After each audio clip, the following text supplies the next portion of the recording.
अस्सलाम वालेकुम नाज़रीन, मैं हूँ इटली से वसीम रजा और आप देख रहे हैं ग्लोबल टीवी। सऊदी अरब के हवाले से दो खबरें बड़ी अहम हैं। पहली खबर ये है कि सऊदी अरब ने तबलीगी जमात पर पाबंदी लगा दी है और दूसरी खबर बॉलीवुड सुपरस्टार सलमान खान का म्यूजिकल कंसर्ट है जो रियाद में हुआ, जिसमें 80,000 के करीब लोग शामिल हुए और सलमान खान के रंगारंग म्यूजिकल शो को बेहद पसंद किया। सऊदी अरब में तबलीगी जमात की सरगर्मियों पर पाबंदी और म्यूजिकल कंसर्ट की खबरें कमोबेश एक ही मौके पर सामने आई। पहले भारतीय दबंग अदाकार सलमान खान के म्यूजिकल कंसर्ट की बात करते हैं। आलमी शोहरत याफ्ता भारतीय अदाकार सलमान खान सऊदी वलीअहद शहजादा मोहम्मद बिन सलमान की दावत पर रियाद पहुंचे, जहां अदाकार का सरकारी सतह पर पुरतपाक इस्तकबाल किया गया और एक म्यूजिकल कंसर्ट का एहतमाम भी किया गया। म्यूजिकल कंसर्ट के लिए सलमान खान के साथ बॉलीवुड के मुमताज सितारे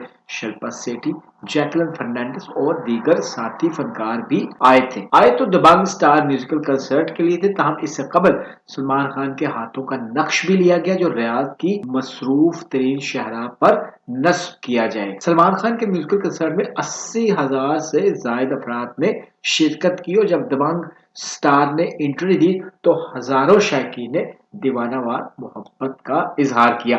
भारतीय अदाकार ने अपनी परफॉर्मेंस से मदाहों के दिल जीत लिए और इस मौका को तारीखी करार दिया। मदाहों ने अपने पसंदीदा अदाकार से बालिहाना वाबस्तगी का इजहार किया।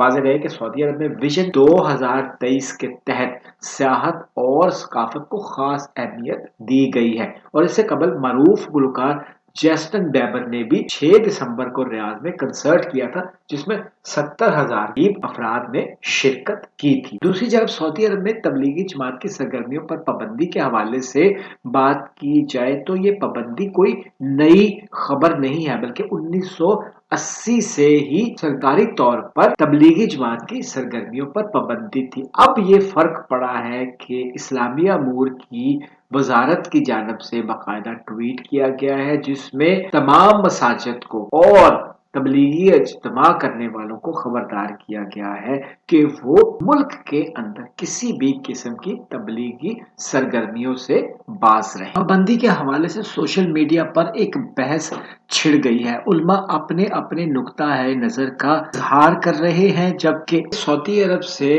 वज़ाइफ और फंड्स लेने वाले अफराद और इदारे बिल्कुल चुप साधे बैठे। वलीअहद शहजादा मोहम्मद बिन सलमान विजन 2023 के तहत सऊदी अरब को एक जदीद ममलकत के तौर पर मंजर आम पर लाने का इरादा रखते हैं। एक ही वक्त में तबलीगी जमात पर पाबंदी और सलमान खान के म्यूजिकल कंसर्ट के इनाकाद की खबरों के सामने आने के बाद सबकी नजरें मुस्तकबिल के सऊदी अरब पर लगी हैं। अब तक के लिए इतना ही। अपना ख्याल रखिएगा। अल्लाह हाफिज।